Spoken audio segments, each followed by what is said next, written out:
Good evening, everyone. It's your favorite maritime historian here with the fourth and final part of my reaction to the 2012 Titanic miniseries.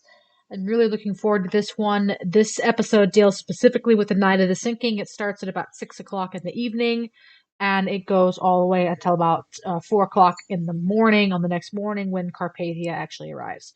So, without any further ado, let's get into it.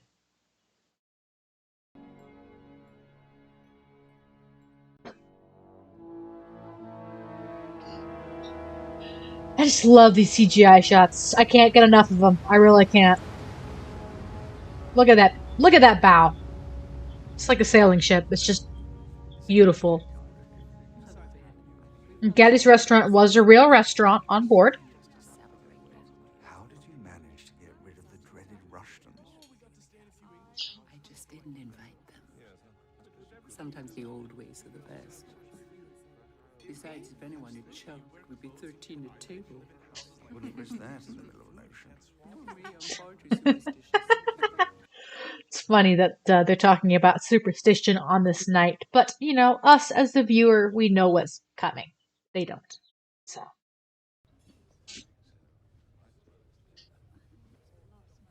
Have you given up your card game? No, I'm the dummy. I find that very hard to believe. Only for a hand of bridge. Don't you forget it. Oh, Seems like no one likes Mrs. Rushton. that tiresome Mrs. Rushton been giving But- you a hard time? She doesn't really help herself in that either, though. High expectations. Nor does her own background, if you ask me. Thought Americans weren't aware of such things. Oh, we're aware of them. We just don't care about them. Amen to that. The voice of the future. I hope so. Or can't I say that? You can say anything you like to me. Miss Gibson, we made 4 spades. It's your deal. Duty calls. I wish it didn't. So, yes, Americans at this particular point in time, and I would like to think even to this day, we don't care about someone's background. Like, if they become wealthy, we don't care that they were once poor at some point. In fact, to us, if you're a self-made person, it means more to us than if you are from one of the old families. And I think that mindset really just goes back to how we came about as a country. I mean, we were born in rebellion, so it makes sense that we would kind of reject that status quo that they have in Europe a little bit. And that's really, I think, what Gibson is talking about here when she says, you know, we're aware of these backgrounds, but we don't really care about them. You know, it's not something that really matters to us like it does in Europe. If you're wealthy, you're wealthy. I mean, whatever. And you know what? Good for her. Good for her. You are. You look kind of lonely in the dining room tonight. Should have come over and joined us. Oh no, we were quite happy by ourselves. Once again, that husband's face, he's just like, Thank you. Is this your first trip to New York? For me, yes, but my husband is quite a traveller. Me too. I've been most everywhere. Heavens, what does Mr. Brown say about that? Not a word. He isn't with me anymore. Oh, I'm sorry. Oh, don't be. He's not dead. He's just having fun someplace else. Thank God he's got enough money. Neither one of us has to go short. so once again, this is, you know, Mrs. Brown, she really does not fit in with the people around here because her wealth is so great that she can't be ignored, but her habits are just not in line with what is expected, and that's exactly what we're seeing here. Mrs. Rushton here has these expectations for Margaret Brown now that she's of the gentry, and yet she does not conform to that by any stretch of the imagination. So you really kind of see this clash of ideals that's going on right here. And that's actually very, very well captured. It's subtle, but it's very well captured. And I think that's something that this series does not actually get enough credit for. people tend to criticize the series a lot because it goes with this fictional family, the Mantons in this case, and then it goes along with some kind of romance with the Wideners, who were a real family on Titanic. And people criticized this series a lot when it came out for that. And they miss the aspects of this series that really do really well. I mean, they get it really well. And this is one of them right here, where you have this difference in expectations of what you're supposed to be doing as a wealthy woman. And Mrs. Brown doesn't conform to that, and Mrs. Rushton, quite frankly, hates her for it. Her husband doesn't really care as much, but Grace Rushton here, she just hates that. She doesn't want anything to do with that. She's trying to really get above her past because her peers in Europe care a great deal about that. And she's trying to forget about that, and Mrs. Brown is the exact opposite. She doesn't care that she came from nothing and is now suddenly really wealthy. She's just happy to be where she's at, and she's not afraid to show off the fact that she was once poor, as her mannerisms indicate. And it's constantly reminding Mrs. Rushton of where she came from, and she doesn't want to deal with that. So you get these two very different understandings of how you're supposed to behave in this time period, and they don't mix very well. But this series does a really good job of capturing that. It's almost a generational gap at this point. Mrs. Brown is a little bit younger than Rushton, and at this time you have this how do I put it? You have almost like this, like what you kind of might sometimes see today between the older generation and the younger generation. The older generation here grew up in the Victorian era. They have Victorian ideals. The younger generation are pretty much pure Edwardian at this point. Queen Victoria has been dead for 11 years. Uh, People like Mrs. Brown, who are American, could care less about that for the most part. But you are starting to see this rise in a more modern, what we think of as modern today, ideals from people like Mrs. Brown and some of the younger ladies who grew up during this Edwardian era, rather than Victorian ideals. The Victorian ideals really don't carry on much further than the last generation that lived during Queen Victoria's reign. And World War One basically pretty much snuffed out any remnant of that, essentially. So it could have lingered on for a little bit longer had the war not broken out, but the war basically shut it down. This is like the last gasp of Victorian ideals being at the top of society. The Edwardian era, which began in 1901, the younger generation would have eventually taken over with their ideals anyway, but the war really sped it along. As did the Titanic disaster as well. It really shook up Victorian ideals, and then the war basically finished it off. And this series does a really good job of capturing that generational gap with the ideals. And it does not get enough credit for that.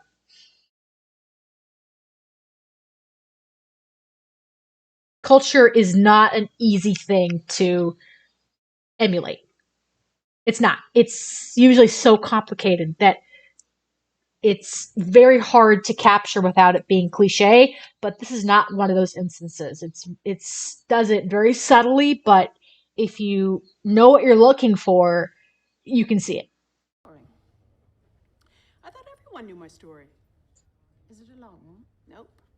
Jim started out on a dirt farm in Colorado. Next thing you know, he's discovered gold, and we're loaded. Gives one faith in fairy tales, don't it? It certainly does. Some way, it kind of is a fairy tale almost, an American fairy tale. Well, We weren't invited. Her husband is very open and very nice of Mrs. Brown, even though she probably knows Mrs. Brown is actually smarter than some people give her credit for. She is very well aware of what these people are saying behind her back. And she almost certainly knows what Mrs. Rushton has been saying behind her back. So for her to be nice to these people is actually, give her a lot of credit. She's a wonderful lady. And Mr. Rushton here, he's clearly the more progressive of the two and has more of a modern mindset. He doesn't care about the same things as his wife cares about. He's happy just to be sailing first class on this ship, on this voyage, and he doesn't have as much interest in what other people think about him. What did you see? Thank you. Iceberg, right ahead. I'm gonna go ahead and play this again, just because it's such an important scene. It always is an important scene when she hits the iceberg in the series. So I'm gonna go ahead and play it again. Hunter starboard! Hunter starboard, sir! How is all the starboard, sir? The wheel would have taken a bit longer, I think, to turn. Cameron's film actually got it right, the closest in terms of the time that it took to turn the wheel. This is a big ship. It's a big wheel. It's a big rudder. There's no hydraulics on this at all. It's all manual steering. Hydraulics don't exist yet. So the wheel would have been just an absolute nightmare to turn. I mean, you would have had to have had some serious muscle to move that. So the amount of time that it takes Quartermaster Hitchens here to actually turn the wheel is not quite accurate. It would have taken longer, as we see in Cameron's film. It takes Hitchens about 25 seconds to actually turn the wheel all the way over, from midships to hard starboard, all the way over to starboard. And that's more accurate. And then you would have had to have swung it through its whole scope, all the way through midships, all the way over to port, in order to swing the stern clear. So the bow is going away from the berg, but the stern is still going toward it. The ship's going like this. Remember, ships steer from the stern, so the bow will swing clear, but at the same time, the stern's actually fishtailing into the berg. So Murdoch has to very quickly then swing the bow back toward the berg to then clear the stern. And the ship's momentum will take care of the rest. The bow will remain clear of the berg because the momentum would have carried the bow past the berg, and then she would have just turned around it like this. But his timing was just slightly off. Not by much, but it doesn't take much when you're talking about a ship this big and an object this big, and with the ship moving this fast. And just while I'm not on the subject here, Titanic, there was nothing wrong with her steering. I am sick and tired of hearing people complain about how Titanic was deficient in some way or another. This ship was anything but deficient. She was exceptionally well built. You really couldn't build much better in the commercial sector at this point in time. You just could not. There's a reason Holland and Wolff are #1 in the world, and there was no beating their quality. The fact that she stayed afloat for as long as she did afterwards should testify to that as well. But her rudder was perfectly sized for her size, overall size, in fact. And we still have the records from Olympics sea trials. Those records survive, and the turning radius of these ships is actually still acceptable by today's standards, which are a lot stricter. So there is absolutely nothing wrong with this ship in terms of her handling characteristics. Absolutely nothing wrong. Even today. Like, if we actually had Titanic in service today and took her out on sea trials, she would pass with flying colors. By today's rules. So there is nothing wrong with her here. So the people who want to go out and say that, just shut the hell up. I don't want to hear it. It's not true, and I'm not going to listen to it.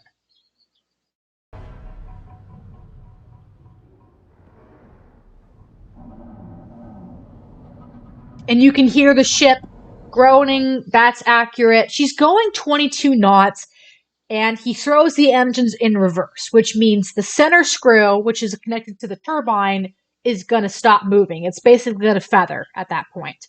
They don't really have a feathering mechanism on these props, but it's going to stop. It's got a brake on it. It's going to stop. It's going to stop turning eventually. It's going to spin freely for a little bit, and then it's going to stop. And then the outer screws, the wing propellers, which are the main propulsion above 10 knots, they will actually go into reverse. And that doesn't necessarily mean that they'll start spinning the opposite direction, but the angle on the blades relative to the water will change. And that's going to help slow the ship down. And during sea trials, Titanic actually came to a stop within 3 times her own length, which is very impressive. Modern ships today, especially large modern tankers and container ships, take miles to stop. Miles and miles and miles to stop. Some of them take over 5 miles to stop. Even some of them, even the very large super tankers like the Panamax, those take like 10 miles to come to a stop. Titanic, it's like basically it's like if you watch reining videos, horse reining videos, it's like that skidding to a stop. She stopped super fast once you throw those engines into reverse by comparison. And there are some who will argue that by throwing the engines into reverse, Murdoch actually hampered her ability to turn, and that's definitely true to an extent, because the watch that is turned up by the propellers, now that they're in reverse, disrupts that smooth flow of water over the rudder that helps it to turn. So that's definitely true. Did it affect it enough to where she might not have hit the berg? We'll never know for sure. There are some who say yes, and there's some who say no. That's not a debate that I'm qualified to answer. A marine engineer might be able to answer that better than I could, but I'm going to stay out of the argument. But this groaning that you're hearing here in this video is accurate, because anytime you take a ship, especially a ship this large, and you suddenly switch the engines from full ahead into full reverse, it puts a lot of strain on the ship's structure. The shafts, the propeller shafts will bend. The keel will bend a little bit as well, will flex, because of the way the ship sits in the water as she moves. That completely changes. The flow of water past the hull and under the hull and around the hull changes. And that will cause basically what happens is, like, as she slows down, the bow digs into the water first.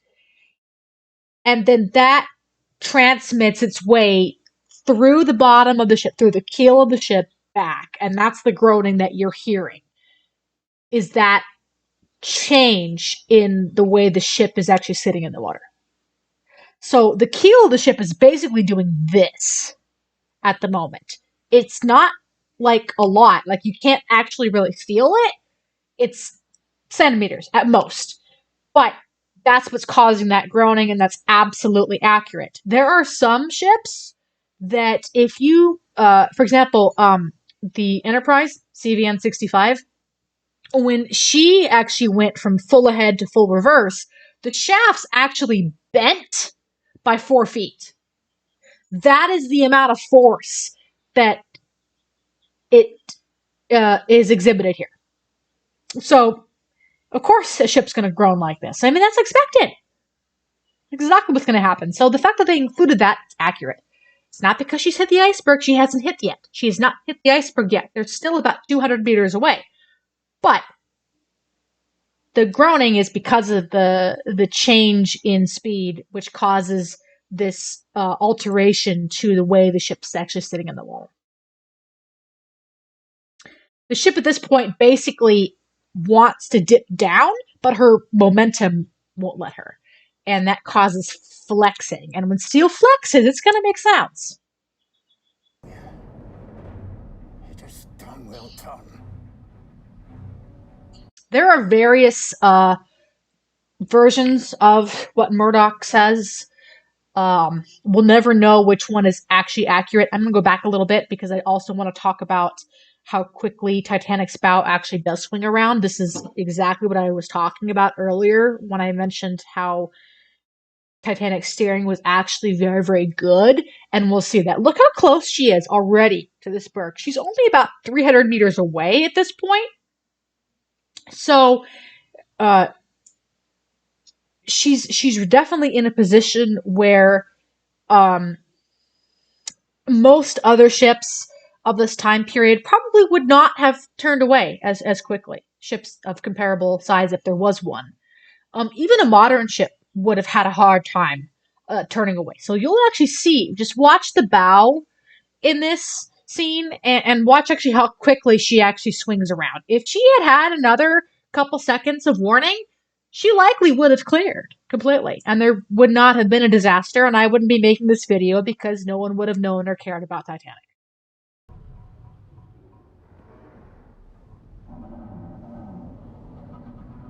There's the groaning I was talking about.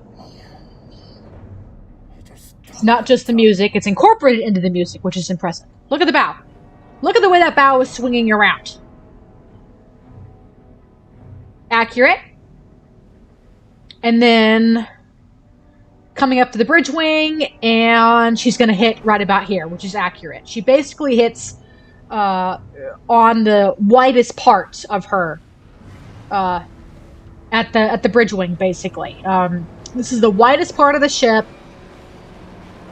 It's at the point where the bow has finished its curve outwards. It's curved all the way outwards, and we're at that full 92-foot beam, and that's actually exactly where she hits. She hits basically pretty much at the bridge wing and just slightly past the bridge wing on the starboard side. That's absolutely accurate.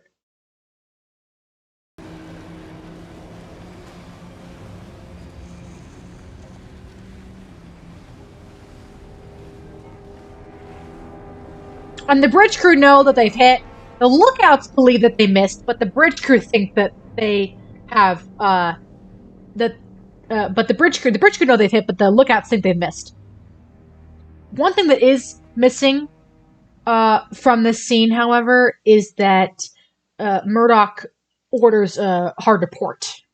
Pretty much right when the berg is level with the bridge wing, he orders hard to port because that's what he's actually trying to do. He's trying to do this. He's trying to swing around it, port around it. So he gets the bow clear first, and then he turns the ship the other way so that the stern then can clear. So they did skip over that. So I will knock them down for that, unfortunately. But anyway, Find Captain Smith and tell him what's happened.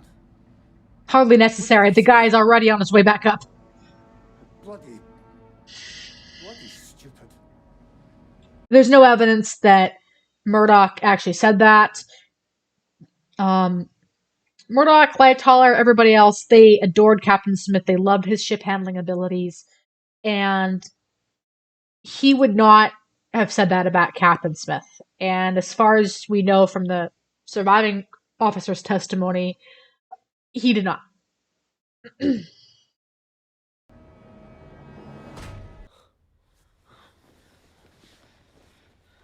Oh, Guggenheim, you playboy.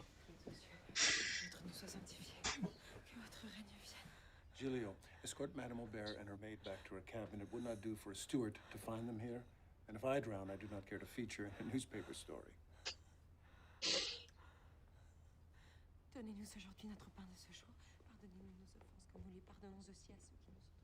And Giulio, in future, let's never be in a disaster with foreigners. I'm a foreigner, sir.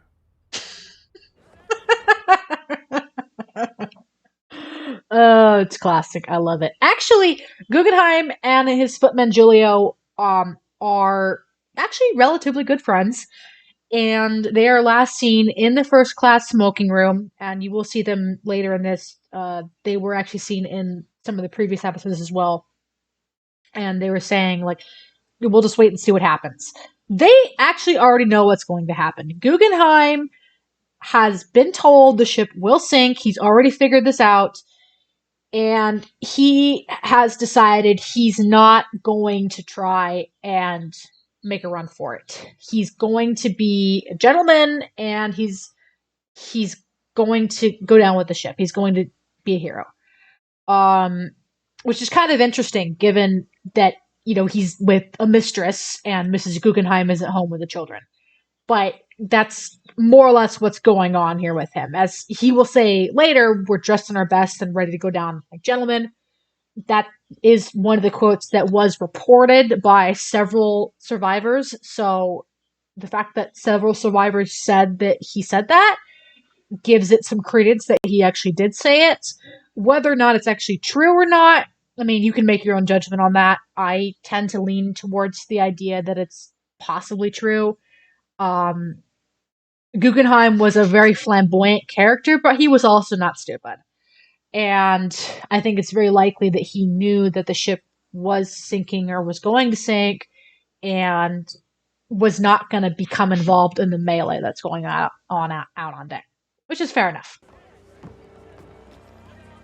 It's not even half full. Stop!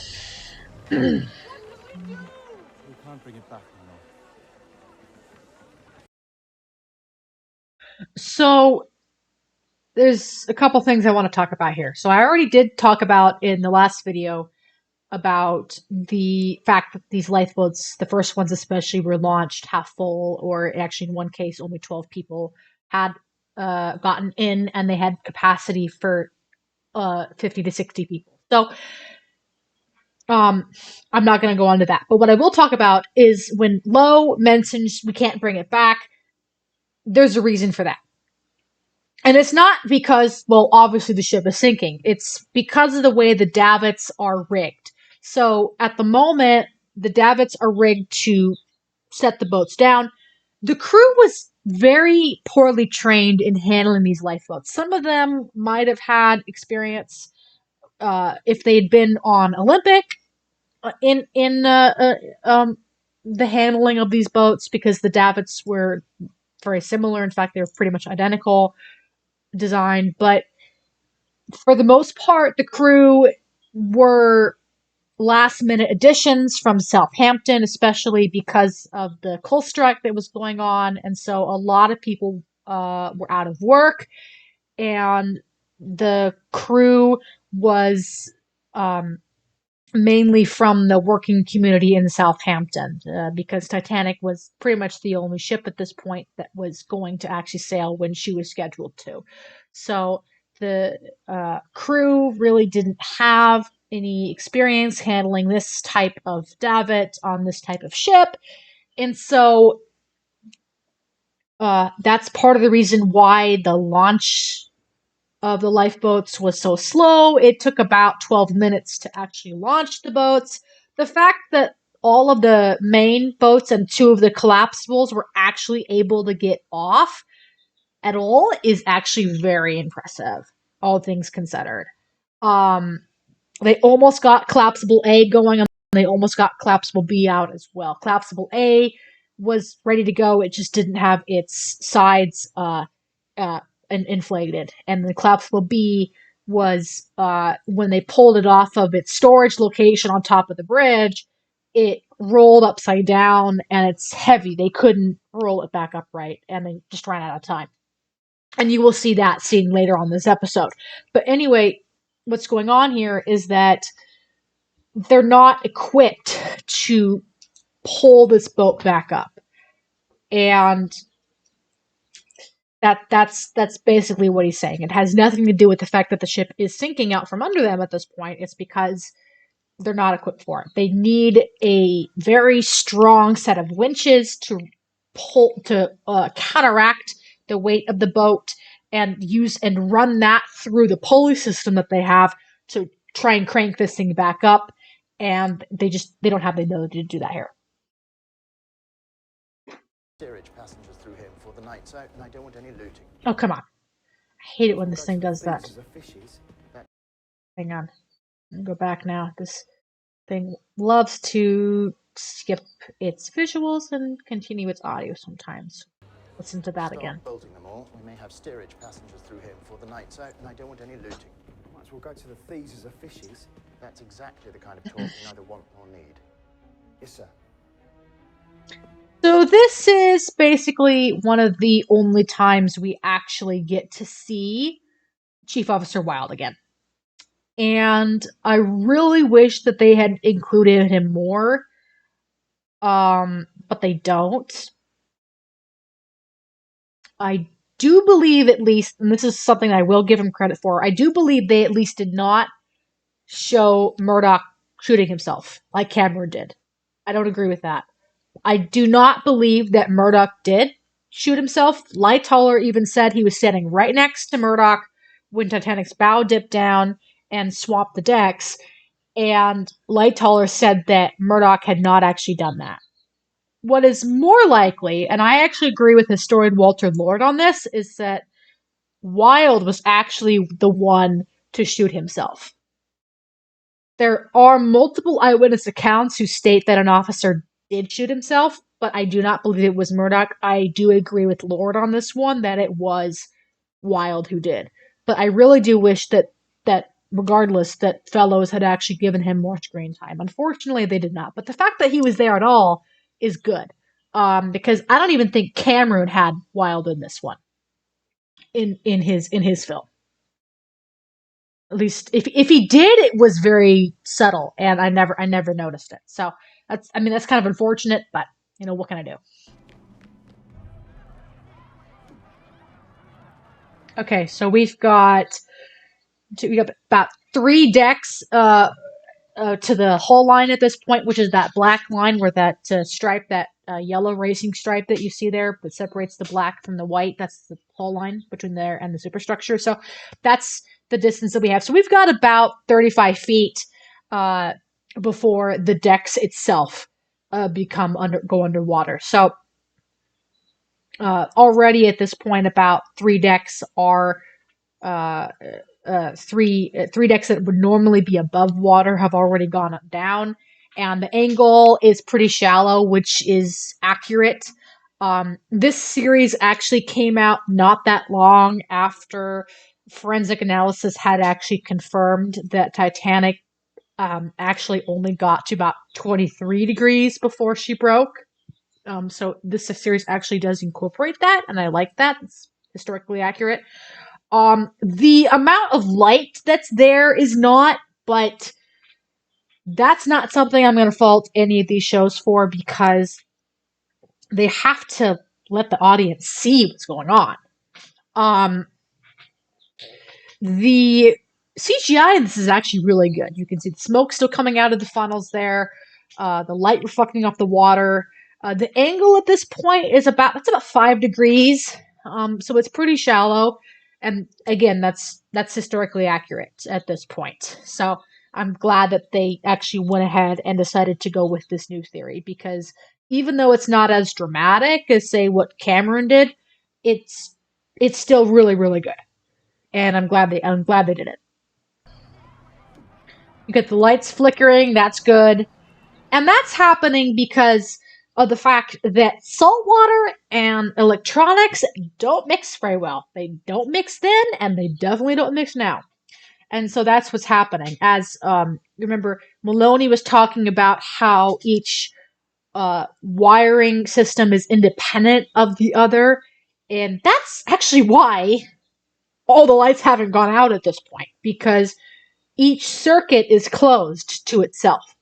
So the ones that are still above water can continue to work as long as there's power being supplied via the engines, which some of them in the forward section of the ship have already gone underwater. So the engineers down there, the electricians, are constantly having to readjust the path that the electricity has to take to get to the upper decks and to the wireless, so that way the lights don't short out.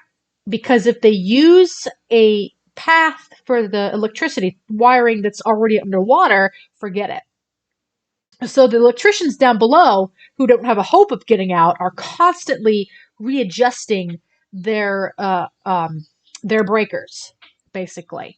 And they actually, Titanic has 4 main breaker boxes during the voyage, they usually only use 2 or sometimes 3. They bring the 4th one online for this, so that way they have a little bit extra wiggle room to play with in terms of where can they send electronic signals to these lights.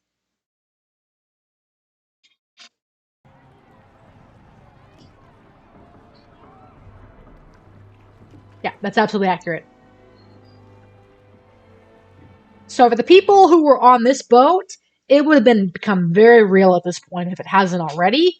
Because now that they're off the ship, they can actually see for themselves that, yeah, the ship is sinking. I'm glad I got on a lifeboat. I'm glad I listened. Apparently not. I was too old for women and children only, despite my mother's spirited attempts. They were taking some men on this side earlier, but... Well, they didn't take me. So what are you gonna do? Swim for it, I guess? This is accurate. So, with Jack Thayer here is Milton Long, and these two had only met just a couple hours before, that same night. Thayer was left behind despite his mother's attempts to get him onto a lifeboat, and he wasn't able to make it. And they're talking about they are going to have to swim for it at this point. The question is, when are they going to do it? Are they going to do it now, or are they going to do it when the ship really starts actually going down and they're closer to the water? Thayer and Long actually do end up jumping into the water, and Thayer pops up. He survives. Milton Long, unfortunately, does not. He is pulled under and does not make it. Thayer is actually one of the survivors who testified that Titanic broke in half, but no one believed him. And unfortunately, he died in 1945 after a bout of depression. He took his own life well before the ship was actually discovered, and all the passengers who said that she'd broken in half were vindicated. I think it's safer if we climb down one of these ropes. There's nothing safe about it. Yeah, no kidding. When the time comes, I'm jumping out as far as I can. Exactly. Absolutely. That's absolutely correct. Because as the ship goes down, she generates suction. The same kind of suction effect that caused New York to nearly slam into her side. And what's going to happen here is if you are too close to the ship, you will go down with her. You'll get pulled down with her, and you'll get pulled down so deep that you don't have a hope of making it back to the surface. And this is very nearly what happened to Lightoller. Suction actually pinned him against the side of the ship as she went down. He was luckily, just by sheer luck, a shot of air that was escaping came out through the vent that he was pinned against and pushed him clear, and then his own natural buoyancy took care of the rest. So he was very lucky.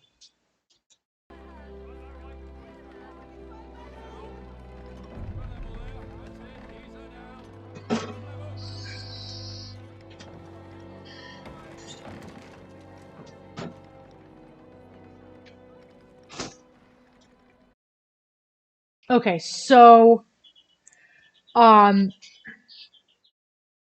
talk about this for a second. Okay. The idea that Ismay is somehow this greedy corporate son of a bitch is a very 21st century point of view, and we really shouldn't think like that. That said, the fact that Ismay deliberately stepped into this boat, that was the last one to leave.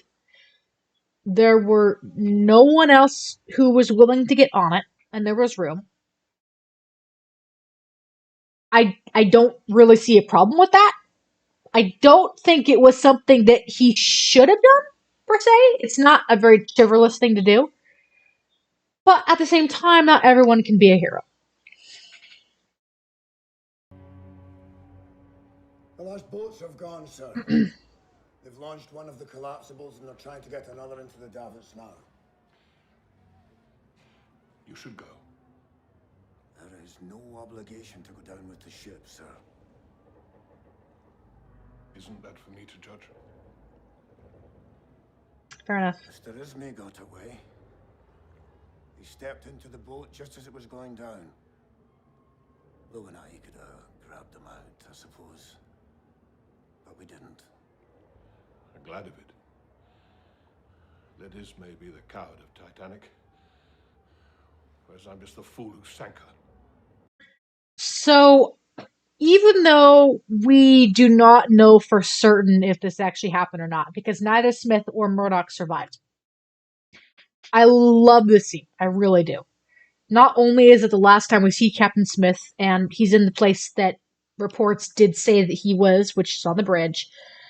There are conflicting accounts that say that he survived the sinking and he was in the water. That theory is credible in that 3 years later, when Lusitania went down, Captain Turner, who was also on the bridge, was washed overboard when the bridge windows actually finally gave way, and that's how he survived. So there is some credence to that, and I like the idea that Smith might have survived.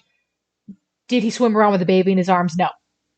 But there is an eyewitness account from a survivor on Collapsible B that one of the people in the water was Captain Smith. So I tend to believe that. They do not show that here, and I can't think of any Titanic movie that actually does show that. But the fact that confirmed accounts have him on the bridge, and we're seeing him here on the bridge as well. The bridge windows at this point, you can see they're about to go underwater. That's accurate. We don't know if, and we'll never know if he talked to Murdoch just before the ship went down or not. But it's a good conversation. It's a good story, and I really do appreciate it.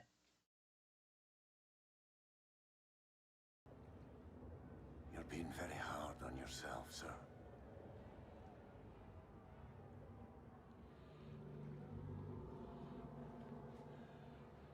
You should get going.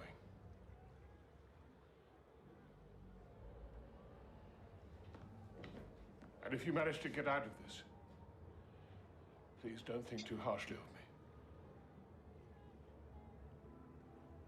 And tell Mrs. Smith my last thoughts were of her.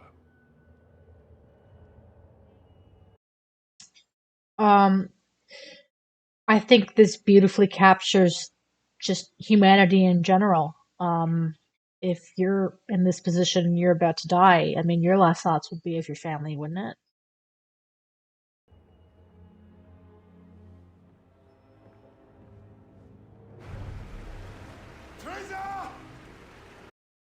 Okay.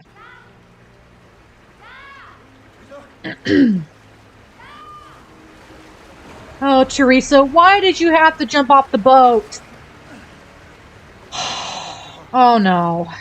Next to a closed gate, too. God, I hate this scene. I really do. Don't cry.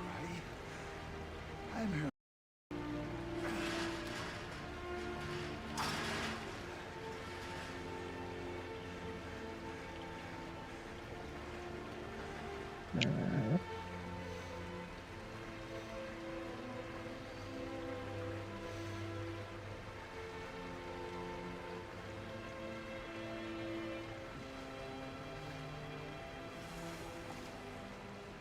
I'll tell you what we're gonna do. We're gonna sit here and hold each other tight. Damn you, Julian Fellows. God. Ugh, it's evil. You're taking it right from Cameron's book, I swear. But man, ugh. Damn it. See, they're trying to get the collapsible B lifted up, but it's a heavy, heavy boat. This thing weighs over a ton. So, and the water is actually about to come up over the top of the bulkhead here. So they're out of time. And they're all about to get washed off the deck.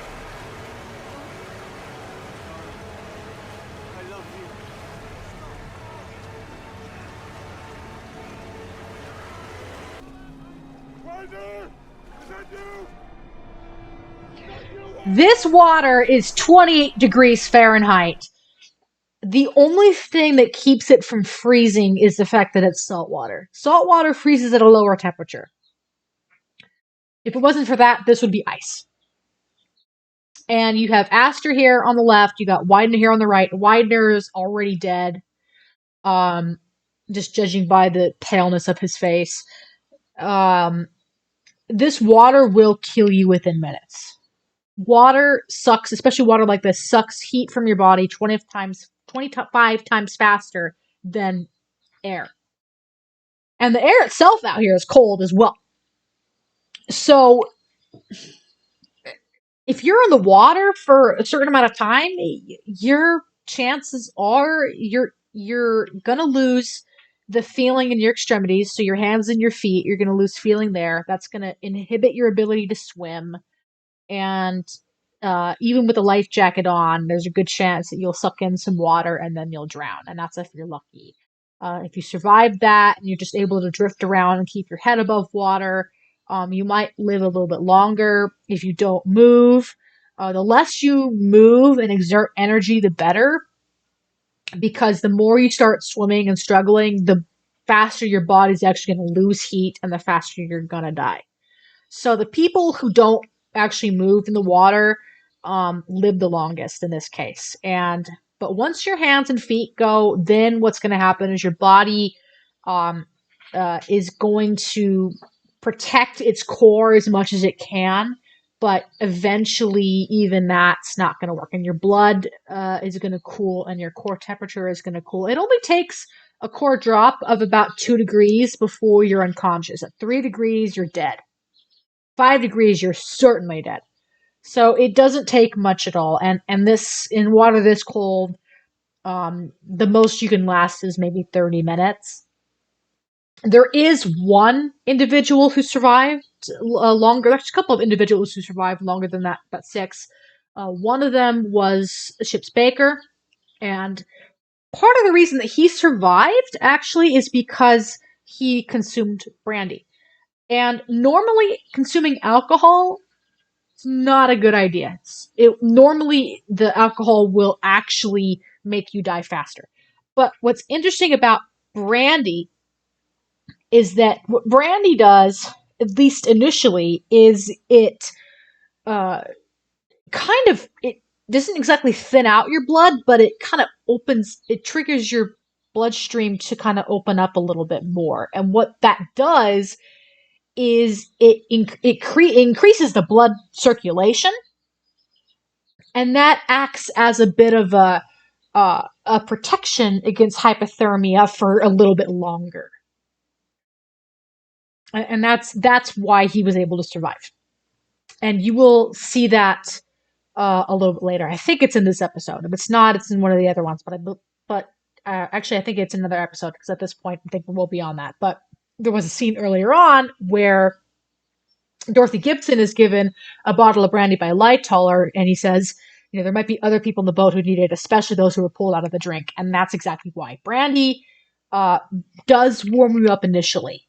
Like most alcohol, it's not exactly the greatest defense against hypothermia, but what it does to your body initially will help. And it does. And that's why the baker actually survived. So that's a very good historical nod there, and I do like that.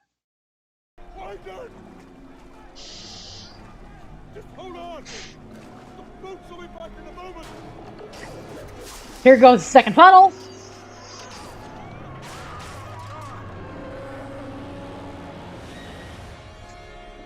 As horrifying as it is to see, that is accurate. When Aster's body was recovered, he had a lot of soot on him. And that would suggest that he was hit by a funnel. Most likely the second funnel at this point.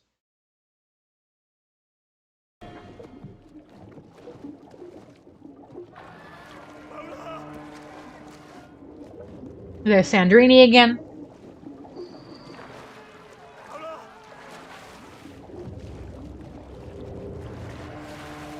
So you can see the stern coming up again is here as well.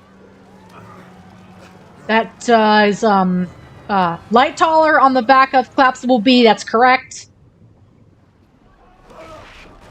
And there it is, 23 degrees, and lights out, snap. Accurate. You took a protractor to that?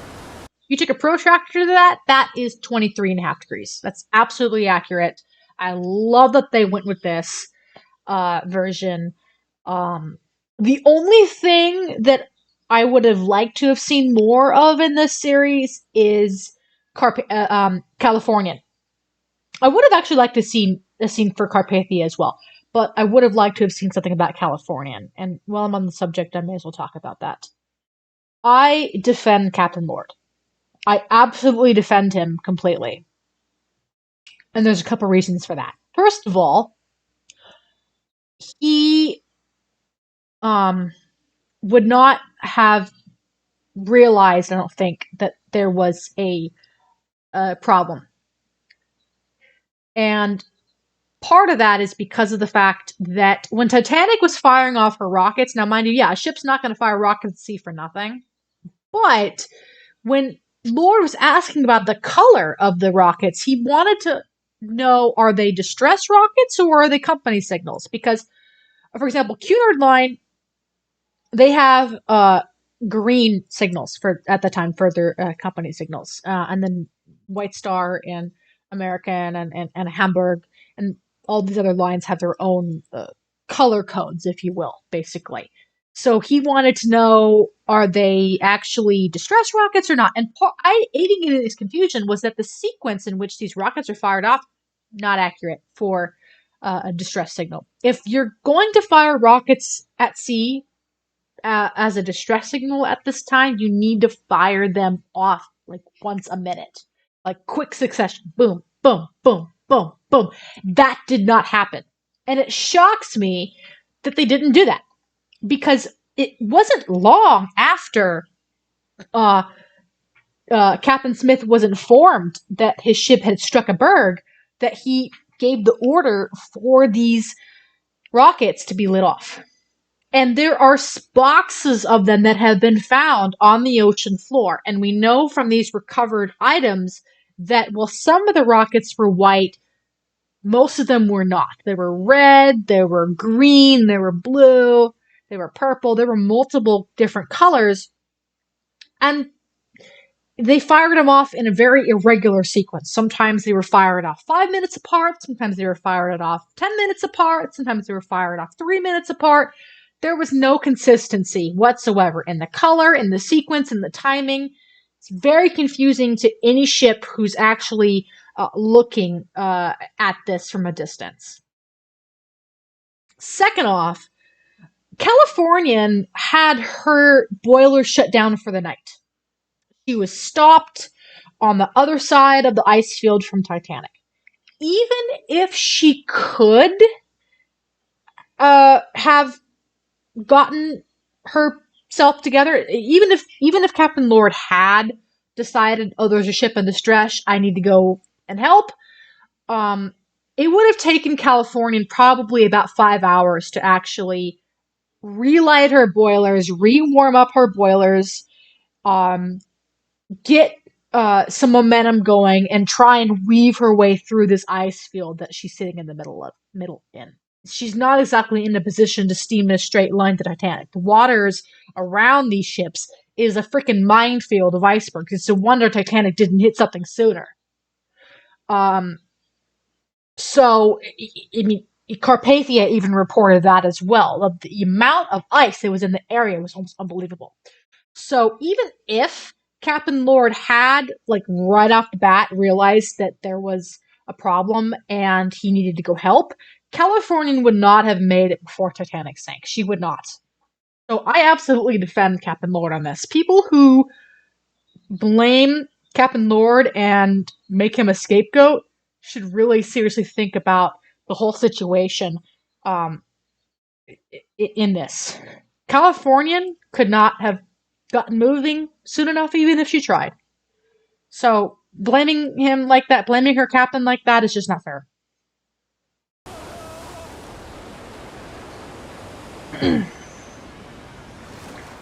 Okay, so I'm gonna go back to that still here if I can. It's that easy to get to. There's 23 degrees. Boom.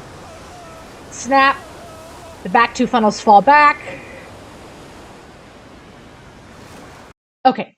So you can see up in kind of this middle right-hand side, you have the stern, and then you have the bow section, remains of the bow section breaking away.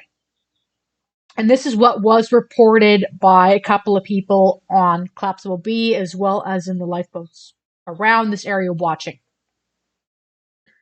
But when the ship broke in half, all of the steam that was still in the boilers now had a whole lot more new avenues to escape from, and it did come out. And survivors reported seeing kind of this fog around the ship that lingered over the water for several minutes afterwards as well. And that's exactly what that was. And so that really obscured the view big time. Once the ship's lights went out, you're basically just looking not so much at where the ship is, but where the sky isn't. And that's very difficult to interpret. Even with modern technology, never mind the Mark I eyeball that everyone was using.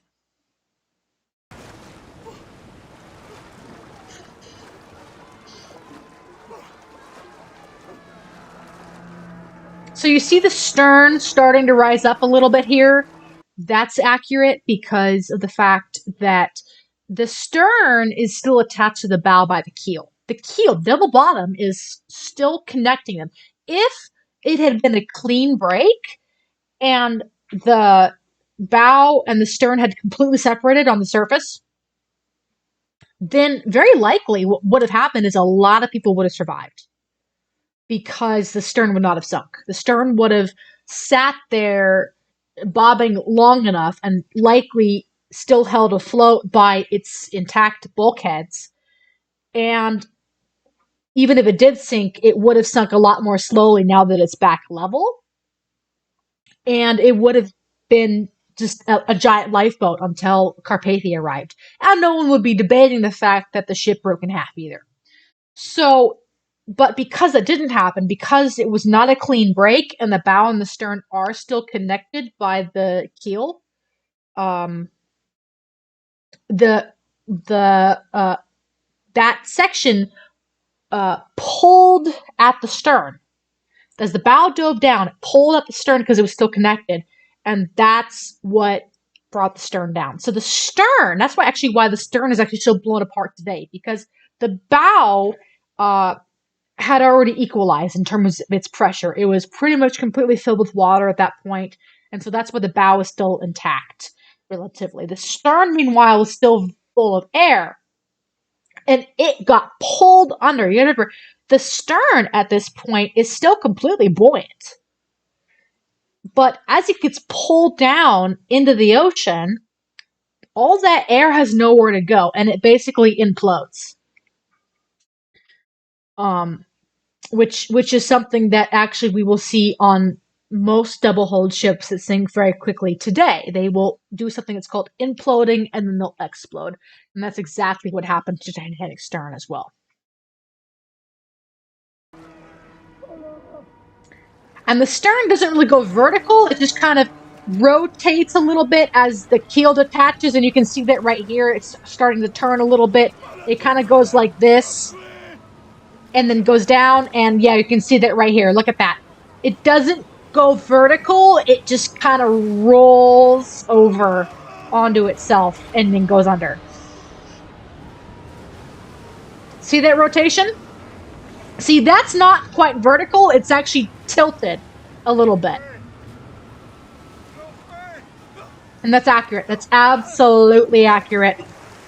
The panic in the water, also accurate. Everyone freaking out. Collapsible B's pretty much the biggest thing around at this point that can hold people, so absolutely accurate.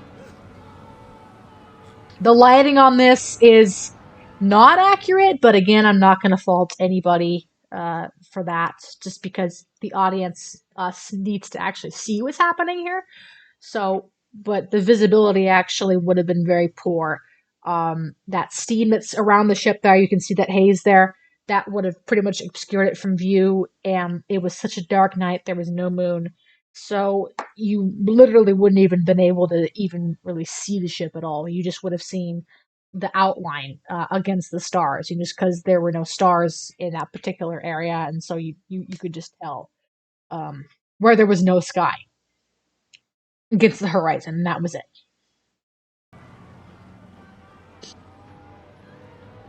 But they capture the awe of this moment very well. Just the fact that this perfect, beautiful ship that everyone thought was unsinkable is actually going down before your eyes, and it's always just a staring moment whenever any ship sinks, really. But especially here, this is the ship that everyone thought, that at least most people thought anyway, could not sink. And here she is, sinking on her first time out. I can't emphasize that enough. Her very first time out. She doesn't even complete her first voyage. She's brand new. Like, the paint's barely dry, basically.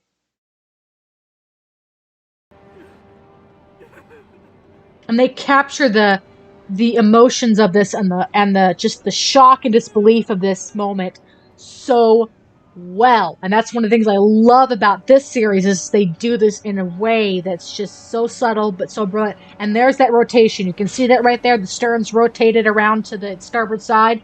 That is absolutely accurate.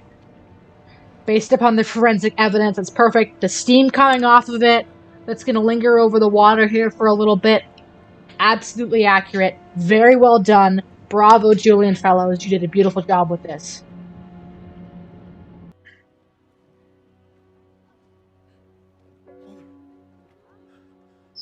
Mother! Jack? I told you I'd be fine. I am. Perfectly fine. You're right, sir. I think you're right. That'll be Carpathia. That's accurate. Carpathia did indeed send off these flares to indicate that she was there, that she was coming. And she's actually at the position at this point where Titanic reported she was. But between the current and the inaccuracies of reporting positions at this time, this is before GPS, remember? So it's a little bit inaccurate. The fact that you've got most of these boats here in this flotilla around, and then you got a couple of them spread out, that's accurate. Though you can see the water's just starting to ripple up again a little bit. The low pressure that was coming in the next morning is starting to arrive, and that's disrupting the water a little bit. So yeah, that's absolutely accurate. So this is a very well done series. I can't say enough good things about it. There were a few inaccuracies, but overall, I would definitely rate this really high. Most of the time when it comes to Titanic, the things that I see are either just cliche or they're just completely just out of the ballpark. And I'm looking at you, 1943 film. But this one actually did a very good job, I feel like, of conveying the story and the culture and just the whole emotional experience of Titanic. So honestly, on a scale of 1 to 10, I would have to give this one probably 8.5, probably about a 9. Very, very well done. Congrats to Julian Fellows and the entire cast and crew. This was a beautifully done story, and just bravo.